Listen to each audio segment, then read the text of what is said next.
परमेश्वर के नाम को महिमा मिले। सबको जय मसीह की। इस समय के लिए मैं परमेश्वर को धन्यवाद करता हूं और आप सबके प्रेम और प्रार्थना के लिए भी धन्यवाद। आज हम परगमुन की कलीसिया के बारे में है जो सीखेंगे। प्रकाशित वाक्य की पुस्तक में हम 7 कलीसियाओं के बारे में हम पढ़ते हैं। उनमें से 2 को पिछले दिनों में हमने सीखा है और आज तीसरी कलीसिया के बारे में हम सीखने का प्रयास करेंगे। और मैं पूरी कोशिश करूंगा आप लोगों को सिखाने के लिए और खुद भी सीखने के लिए। पवित्र आत्मा हमारी मदद करे, सहायता करे। यहाँ पर परमेश्वर अपने दूत को संदेश देता है परगमुन की कलीसिया को, और यहाँ पर लिखा हुआ है कि परगमुन की कलीसिया के दूत को यह लिख, जिसके पास 2 धारी और तेज तलवार है, वह यह कहता है, मैं जानता हूं कि तू वहां रहता है जहां शैतान का सिंहासन है। तू मेरे नाम पर स्थिर रहता है और मुझ पर विश्वास करने से उन दिनों से भी पीछे नहीं हटा जिनमें मेरा विश्वास योग्य साक्षी अंतिपास तुम्हारे बीच उस स्थान पर घात किया गया जहां शैतान रहता है। यहाँ पर हम देखते हैं कि परगमुन की कलीसिया एक सांसारिक कलीसिया थी, इसलिए प्रभु ने उससे कहा कि मैं जानता हूं कि तू वहां पर रहता है जहां पर शैतान रहता है। इससे यह संकेत मिलता है कि शैतान की उस नगर में, उस कलीसिया में एक विशेष दिलचस्पी थी और शैतान वहीं पर वास करेगा जहां पर उसकी दिलचस्पी होती है, जहां पर वो चाहता है, उसको अच्छा लगता है, वो वहां पर रहता है। लेकिन हम एक और बात जानते हैं कि उसका सिंहासन, शैतान का सिंहासन एक ही जगह जो है स्थिर रहता है, वो एक ही जगह रहता है। लेकिन वो दुष्ट आत्माओं को आज्ञा देता है इधर उधर उन जगहों पर जाने के लिए। उसका सिंहासन तो एक ही जगह स्थिर है मेरे प्रियो, लेकिन वो दुष्ट आत्माओं को आज्ञा देता है कि वो इधर उधर जो है उसकी आज्ञाओं को मानकर जाए। क्योंकि हम देखते हैं कि जब शैतान को नीचे गिराया गया तो वो अपने साथ एक बड़ी सेना को लेकर जो है नीचे गिरा था और वो सब दुष्ट आत्माओं में तब्दील हो गई। इसलिए शैतान उन दुष्ट आत्माओं को आज्ञा देती है कार्य करने के लिए। और यहाँ पर लिखा हुआ है कि उन दिनों में शैतान का सिंहासन परगमुन में लगा हुआ था। परगमुन की कलीसिया में जो है शैतान का सिंहासन लगा हुआ था। इसी वजह से यहाँ पर एक व्यक्ति के बारे में, अंतिपास के बारे में हम पढ़ते हैं कि अंतिपास को उस स्थान पर घात किया गया जहाँ शैतान रहता है। हो सकता है, हो सकता नहीं है, यहाँ पर बिल्कुल कॉन्फिडेंट के साथ हम कह सकते हैं, विश्वास के साथ कह सकते हैं, अंतिपास एक परमेश्वर का भक्त और एक विश्वास योग्य एक व्यक्ति था। इसलिए शैतान ने उसको घात किया, क्योंकि शैतान जानता था कि अंतिपास पूरे समर्पण के साथ परमेश्वर की आराधना करता है। इसलिए शैतान ने अंतिपास को जो है घात कर दिया। अंतिपास, हम सोच सकते हैं, हम जान सकते हैं कि अंतिपास उस कलीसिया का प्राचीन जो रहा होगा, जिसने अपने विश्वास योग्य जीवन और प्रचार द्वारा कलीसिया को शुद्ध बनाए रखा। अंतिपास उस कलीसिया का प्राचीन था, उस कलीसिया का अगुवा होगा। इस कारण उसने कलीसिया को शुद्ध बनाए रखा होगा और अपने पूरे विश्वास योग्यता के साथ उसने प्रभु की सेवा है जो की होगी। प्रभु ने मेरा साक्षी और विश्वास योग्य दास कहकर अंतिपास को संबोधित है जो किया था। शैतान ने अतः उसे मरवा डाला और ये तभी संभव हो पाया जब प्रभु ने उसके लिए मृत्यु का द्वार है जो खोल दिया। देखिए मेरे प्रियो, जब तक परमेश्वर नहीं चाहेगा तब तक मृत्यु हमारे जीवन में नहीं आ सकती।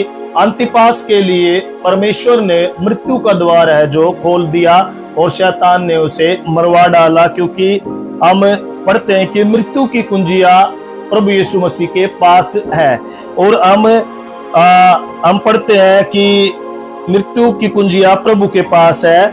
यीशु ने ही स्तिफनुस के लिए मृत्यु का द्वार खोला, यीशु ने ही पतरस के लिए मृत्यु का द्वार है जो खोल दिया। तो हम जान सकते हैं कि अंतिपास के बाद परगमुन की कुल कलीसिया में वही हुआ जो एक अगुवे के जाने के बाद एक पास्टर के जाने के बाद एक कलीसिया में होता है, क्योंकि एक कलीसिया एक अगुवे के ऊपर टिकी रहती है, और जब वो अगुवा उस कलीसिया से चला जाता है या फिर मर जाता है तो वो कलीसिया सांसारिक कलीसिया हो जाती है। उस कलीसिया के काम जो है संसार के हो जाते हैं। हम परमेश्वर के वचन में भी प्रेरितों के काम में हम पढ़ते हैं, प्रेरितों के काम 20 अध्याय, यहाँ पर हम एक बार प्रेरितों के काम में जाएंगे।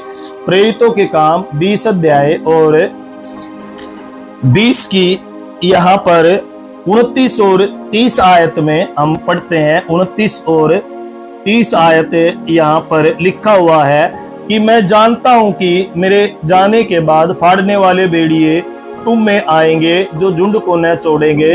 तुम्हारे ही बीच में से भी ऐसे ऐसे मनुष्य उठेंगे जो चेलों को अपने पीछे खींच लेने को टेढ़ी मेढ़ी बातें कहेंगे। यहाँ पर हम देखते हैं कि इफिसुस की कलीसिया भी पौलुस के जाने के बाद तित्र बित्र हो गई और वो सांसारिक बातों में जो है चली गई। इसलिए यहाँ पर पौलुस जो है उनके बारे में कहता है।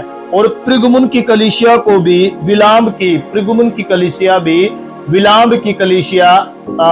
की बातों में जो है चलने लगी थी, विलाम की शिक्षा में वो जो है चलने लगी थी, जिसका अर्थ है कि उन्होंने विलाम की तरह धन के पीछे चलना शुरू है जो कर दिया था। और उनके बीच अनैतिकता की अनुमति है, जो उन्होंने अपने बीच में अनैतिकता गलत कामों की अनुमति है जो मेरे प्रियो दे दी थी। और यहाँ पर निकुलियो के बारे में भी लिखा हुआ कि तुम्हारे बीच में तुम निकुलियो की शिक्षा पर चलने लगे। हम नहीं जानते ये निकुलियो के बारे में क्या लिखा हुआ है या ये निकुलियो कौन थे, लेकिन हम समझ सकते हैं कि ये जरूर परमेश्वर के विरुद्ध की शिक्षा है जो देते हैं। तो प्रभु इन्हें चिताता है कि अगर उन्होंने मन नहीं फिराया तो वो उनका न्याय करने के लिए आने वाला है। इसलिए इस कलीसिया के बारे में कहता है कि मन फिराने की तुम्हें आवश्यकता है, क्योंकि तुम विलाम की शिक्षा पर चलने लगे, अनैतिकता का काम करने के लिए तुमने जो है अनुमति दे दी और निकुलियो की शिक्षा पर तुम जो है चलने लगे। इसलिए इस कलीसिया को मन फिराने की आवश्यकता थी। और लिखा हुआ कि जो मन फिराता है उसके लिए छिपा हुआ मन्ना गुप्त प्रकाशन देने की प्रतिज्ञा भी है जो प्रभु करता है। वह सबके लिए नहीं है, केवल उन्हीं के लिए है जो अपना मन फिराते हैं। और वो उन्हें श्वेत पत्थर देने वाला था, हीरे वैवाहिक अंगूठी के समान जो है वो थी। जैसे एक हीरे की अंगूठी होती है वैसे ही वो परमेश्वर उनको देने वाला था। और परमेश्वर कलीसिया से इस तरह प्रेम करता है जैसे एक पति अपनी पत्नी से प्रेम करता है। जैसे एक पति चाहता है कि उसकी पत्नी पवित्रता में चले और उसकी पत्नी के जीवन में कोई भी दाग ना हो, कोई भी ऐसी बात ना हो, उसी प्रकार मेरे प्रियो परमेश्वर चाहता है कि परमेश्वर की कलीसिया भी साफ सुथरी, बिना जुर्री की, बिना दाग की एक पवित्र कलीसिया वो जो है चाहता है। इसलिए प्रिगमुन की कलीसिया जब तक ठीक चली तब तक उसका एक दास वहां पर, जिसके बारे में लिखा हुआ है अंतिपास के बारे में, लेकिन उसके जाने के बाद उस कलीसिया में बहुत सी गलत बातें जो है होने लगी, विलाम की शिक्षा पर जो है चलने लगी थी और उन्होंने गलत काम करने के लिए अनुमति है जो दे दी थी। और अभी हमें ये सोचना है कि जब तक परमेश्वर नहीं चाहता तब तक मृत्यु हमारे पास नहीं आती, क्योंकि मृत्यु, अधलोक और स्वर्ग की कुंजिया परमेश्वर के पास है। मृत्यु की कुंजिया भी परमेश्वर प्रभु यीशु मसीह के पास है। इसलिए जब वो चाहता है तब वो एक भक्त को, विश्वास योग्य व्यक्ति को अपने पास है जो बुला लेता है। आज मेरे प्रियो हमारे अंदर भी कुछ अच्छी बातें होंगी, उनके लिए परमेश्वर धन्यवाद करता है। कुछ हमारे अंदर गलत बातें होंगी, उन्हें परमेश्वर ठीक करना चाहता है।